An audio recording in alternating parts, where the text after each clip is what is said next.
বেগম খালেদা জিয়া 18 দলীয় জোটের মাধ্যমে তিনি মার্চ ফর ডেমোক্রেসি কর্মসূচি ঘোষণা দিয়েছিল।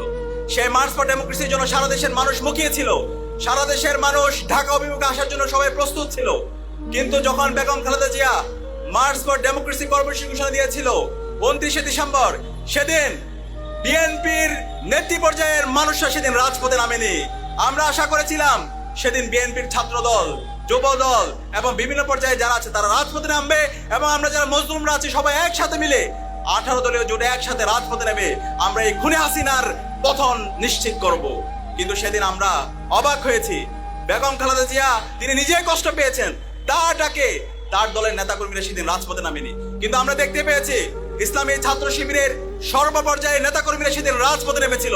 তারা শুধু রাজপথে নামেনি, শহীদ মনসুর সকাল সকাল বাড়ি থেকে বের হয়ে মিছিল করে এই মার্চ ফর ডেমোক্রেসি প্রোগ্রামকে সফল করার জন্য, দেশের গণতন্ত্র নিশ্চিত করার জন্য, ইনসাফ কায়েম করার জন্য সেদিন রাজপথে নেমে শহীদ মনসুর শহীদ হয়েছিল, জীবন দিয়েছিল। সেদিন শহীদ মনসুরের মতো বাংলাদেশের রাজনৈতিক দলগুলো যদি রাজপথে নামতো তাহলে এরপরে হাসিনার পতন হয়ে যাওয়ার কথা। সেই পতন হওয়ার জন্য সবাই উদ্গ্রীব ছিল, কিন্তু আমরা কষ্ট পেয়েছি, আমরা ব্যথিত হয়েছি। রাজনৈতিক দলগুলো তারা দিল্লির প্রেসক্রিপশন রাজনীতি করার কারণে, এজেন্সির প্রেসক্রিপশন রাজনীতি করার কারণে